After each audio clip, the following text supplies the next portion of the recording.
What's up, guys? Welcome to one more session with free faculty. And in today's video, we're gonna talk about sampling theory. We're gonna see the fundamentals of sampling theory, and we are also going to see how this can be implemented in R programming language. Now, many of you probably know that sampling is one of the very important concept in data analytics. And using sampling theory, we can actually decide upon what going to be the population size, which is very important because when from a big set of data or a big set of examples, you are taking few collections, and based on that, you will be performing your analytics. Deciding on the sampling size gonna be very, very important. This is used not only in engineering, also in medical sciences, where people choose some random selections to get it performed. So stay tuned and enjoy the video.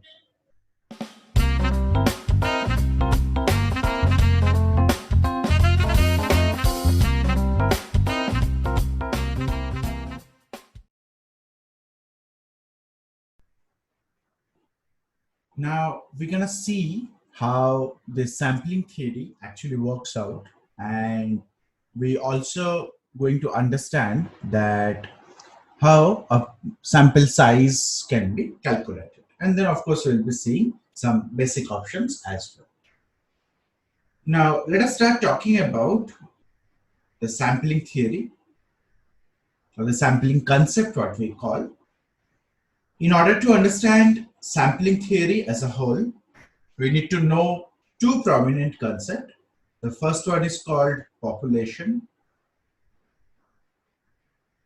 and the second component is called the sample. Now, what I mean by population, what we usually understand by population, that this is nothing but the total set of data which is available. And then subsequently, the term sample means a selected few from that population.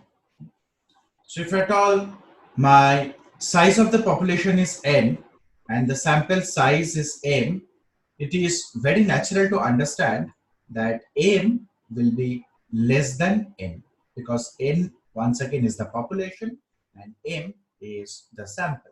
So the sample size is technically to be less populated than the actual population. In order to calculate the sample size, usually there are a couple of formulas. The most prominent formula to calculate the size of the sample is very important. Now, the basic formula says the size of the sample, which is denoted by n, is equal to one component called z square, which is the confidence level, multiplied by the variance of the population, which is usually denoted as PQ, and that will be divided by the allowable error square, E square. So once again, quickly, the variables are Z, which is nothing but a confidence level. We will be having PQ, that is nothing but the variance. And then we'll be having E, which is nothing but allowed error. Before we get into this sample size calculation n and understand how this equation actually works, let us try to figure out a couple of options where we talk about the purpose of this sampling size. So why I should go ahead and calculate the size of the sample. Now the sample size should be denotable for many different purposes. First of all, it will give me some idea that how big, or rather how many elements are to be considered from the population. Because this number gonna vary the size of the population. Most of the cases, the population can range from any number between 1 to infinity. Obviously, it will not be infinity, it will be some countable number. Otherwise, this complete purpose does not stand. The second reason that we wanted to break the myth that the size of the sample depends on the size of the population. There is absolutely no direct proportional condition of n, capital N, being proportional to the size of the population, which we have already denoted by n here. So capital N will never be a proportional component of small n. One very quick example can be taken here, that if at all I do have two people, person 1 and then I have another person 2, and their weight or height of the body is somewhere between, the height can be 6.2, and for the second person that is going to be 4.8, and the weight respectively can be 1 or 2 kg. And for the second person, which is little smaller, shorter in size, say for example, can be 60 kgs. Now, given on this parameter, I can always understand that for the first person P1, the area or the size of the body is a little bigger. Now, on a given situation that I wanted to take some blood samples from both the person, and the recommended sample size is, for example, 5 ml, which to be calculated from both of them. Now, if at all I consider the general approximation or a general public thought who don't understand or who has no concern with data sciences, they will easily conclude that as this particular person is having a bigger size of the body, I should be taking little more blood from the first person and less blood from the second person, as the size of the body is smaller. However, the amount to be taken from both this person is hardly depends, or actually does not depend on the size of the body. It's a clear indication that if at all we wanted to have a sample collected, that does not depend on the size of the population. Now, having said that, let us go ahead and once again evaluate the formula which we have laid down to calculate the size of the population. Now, in order to calculate the size of the population, let us assume some couple of factors here, and then based on that data set, we will go ahead and analyze. Assume that we have got one set of people, and for them we have the age calculated. The age is something like 10 years, 20 years, 30 years, and 40 years. Now, from that, I wanted to take some sample from this particular data, and I wanted to understand how does the size of the population, or how much the population size will look around or look by. So what I'm going to do here is basically, I'm going to once again reiterate my formula of population size calculation here. And then based on that, we're going to try to figure out how the data actually goes. Now, once again, the formula for the population size calculation is N, which is equal to, straightforward, Z square multiplied by PQ divided by E square. Now, as we already know, Z defines the confidence level, and there is a very big standard chart or protocol given which should be considered for a confidence level value for certain level. So we have a standard calculation at 90%, how much it's gonna be at 95%, how much the value, the Z value should be, And at the same point of time, at 98%, how much value it should be. And at the same point of time, for 100% also, how much the value is supposed to be. Now it is said that for 95% confidence level, if I have to be 95% confident about the data, what I'm collecting, then the value of Z is supposed to be 1.96. And subsequently for the other values, for the other confidence level, the values are mentioned. Link will be in the description to check out the confidence level and the Z values corresponding to that. Now let us go ahead and assume that based on these 4 different age groups, that there can be many people. The size of the population, the small n, can be as big as 10,000. And I do have these values, component values available here for my purposes. So now let us go ahead and calculate, and let's see how does that looks like. Now in order to completely evaluate this formula, first of all, we're supposed to know what is the variance of this population. So how does I calculate the variance of a population? The variance calculation for a population is very simple, or rather very straightforward. The PQ, the variation of the population, can be defined as summation of x minus u, square root of that, square of that, and divided by n. What is x here?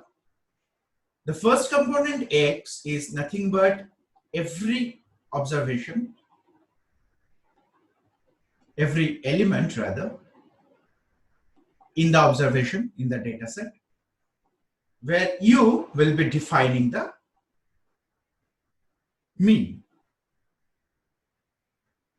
And then n, as we all know, is nothing but the size of the population. Now let us see how does I calculate the PQ first, the variance of the population, and then based on that, how I supposed to go. Now once again, let us assume that I have only these 4 values, 10, 20, 30, 40.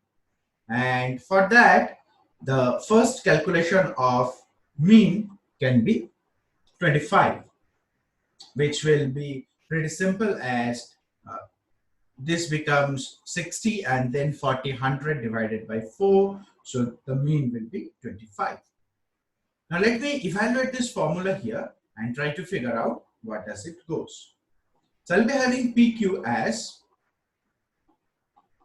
10 minus 25 square plus 20 minus 25 square plus 30 minus 25 square, and finally plus 40 minus 25 square. And finally, that's supposed to be divided by the number of elements.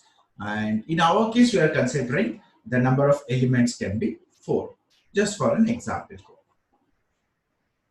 Now, if I go ahead and try to finish up this calculation, I'll be getting my PQ as 75.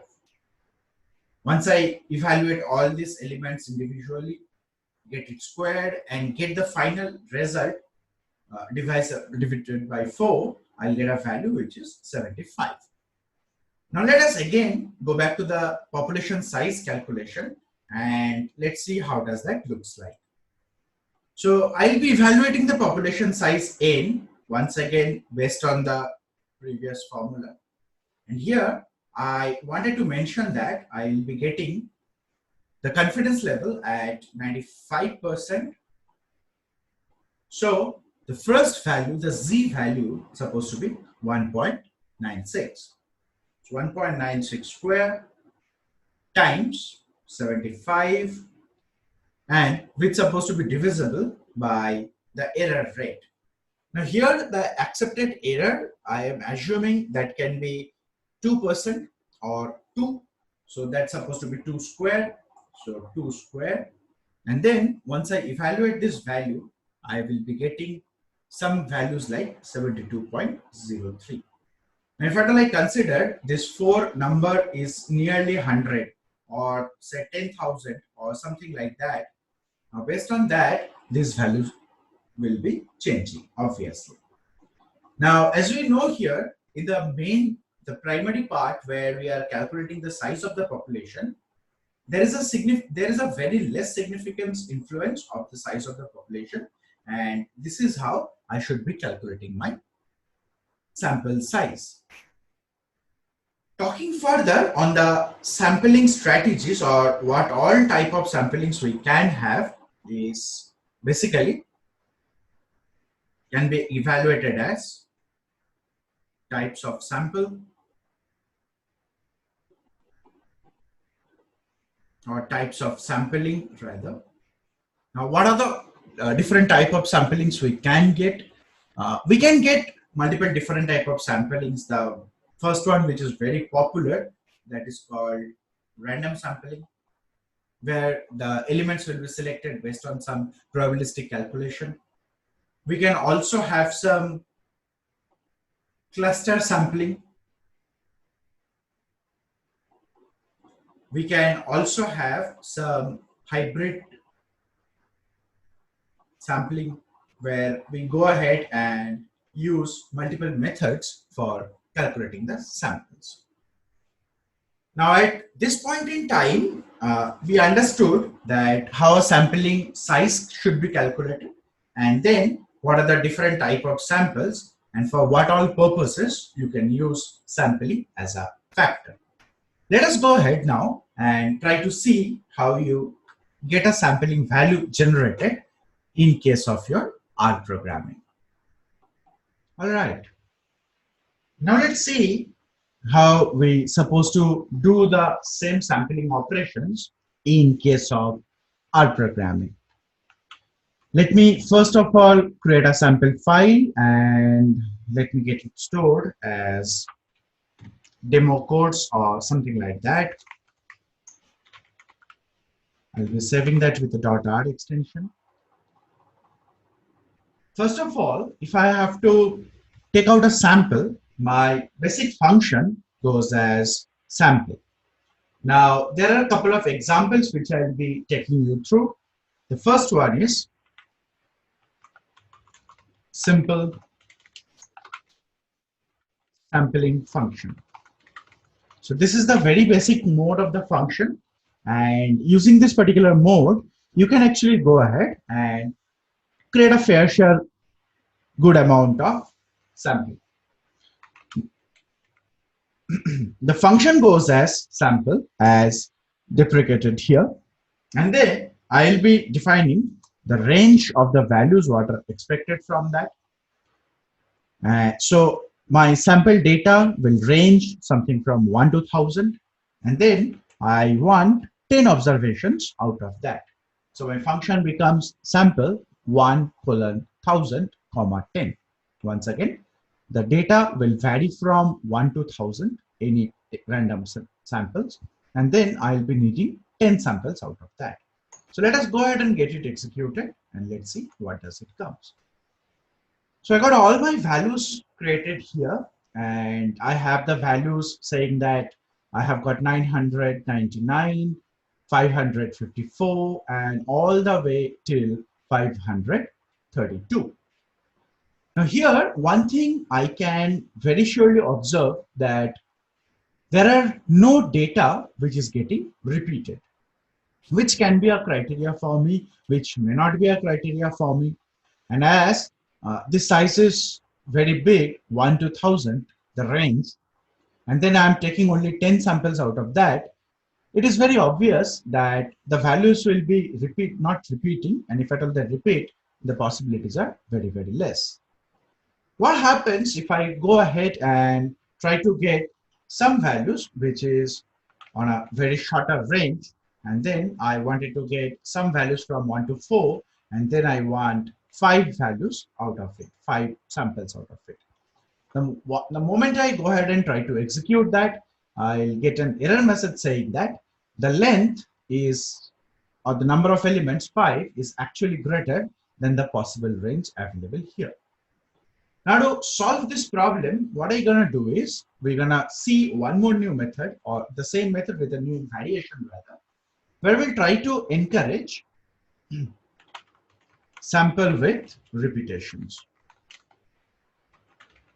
So now let's see how do I get these things done and running, where I'll be getting only 1 to 5 as a range, and I'll be getting 10 samples out of it. And then finally, I'll have one more new parameter added here, which is called replace. And for replaced, I'll mark it as true.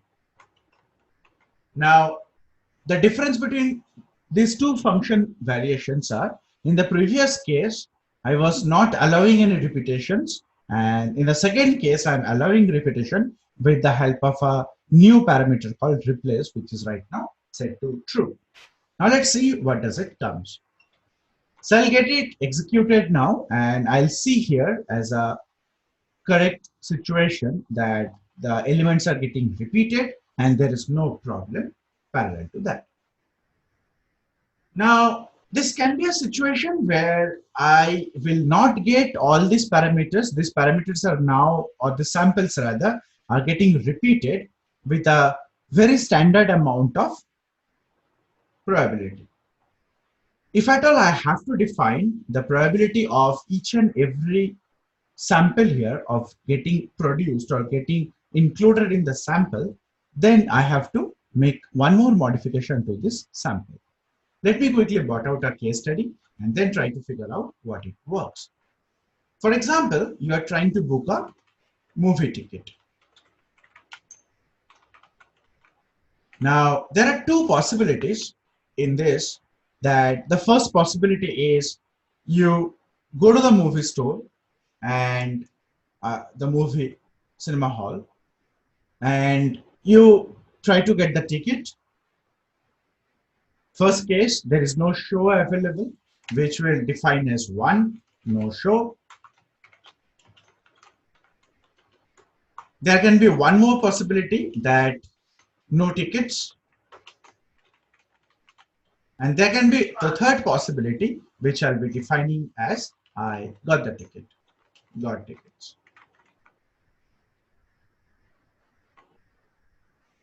Now, in this case, I have a probability theory which says that once I have decided to go ahead and try to get a show or watch a movie, there will be very less possibilities that the show is not at all running at that point of time in that cinema hall. So that will have a less probability to happen. Further, the no ticket or got the ticket will almost have a equal situations. Or in case of a situation where the movie is running for quite a long time, then I might get the ticket, that probability will be higher. And if this is the first day for a show, then no ticket possibilities will be more. Now, as you know, only for this very simple situation, there can be lot many possibilities and lot many probabilities can to be understood.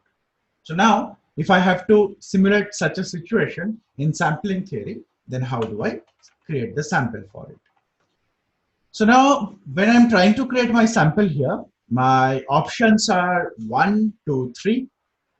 And maybe I wanted to get 10 situations where any of these 3 can happen. So my number of samples is gonna be 10.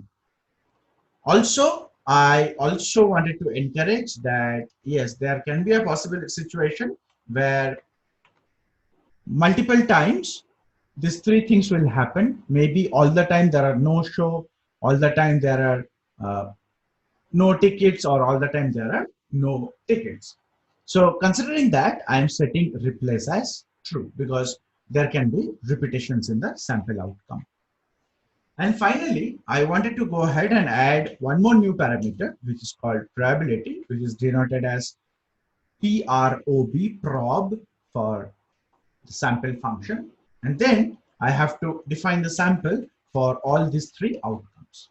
So I'm deciding that if the movie is not running, that can be 30% of our situation where the movie is actually not running.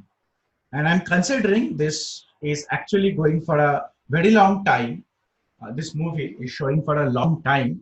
and the possibility of not getting a ticket is just 10%. That means I'll be left out with a 60% of probability that I will get the ticket. I can also have some dependency constraints here. Some dependency constraints over here, which will define if at all there is a show, and then only I'll be calculating my probability for getting or not getting a ticket. So those all complex things as well can be done here. But for a matter of fact, now we are trying to see what are the basic situations. So as I can see here, 60% possibilities are there, or probability is there to get the ticket. So that means the value 3 we will actually be repeating maybe more frequently. There can be a situation where this no show is actually running. That situation is little higher, so I'll be getting 1 also printed couple of times. And then the least possible situation where no ticket is available, which is just 10% probability, I will be getting that one little less. If I take a look into the data, because 30 and 60% are not very different, whereas 60% and 10% are a lot of difference, I'll get 1 and 3 almost equal number of times, or maybe sometimes 30 will be more, but from 1 or 3, 2 will be definitely lesser. If I take a look into this data, I will be able to find out the probability of getting no show or getting no ticket or got ticket. That possibilities are actually almost been rather followed here, right? So this is how we usually do the sampling calculations. All right, guys. I hope you enjoyed this session. Now you probably also understood how to go ahead and take up a data, and from that particular data, how to do your own set of samples, how to extract the samples.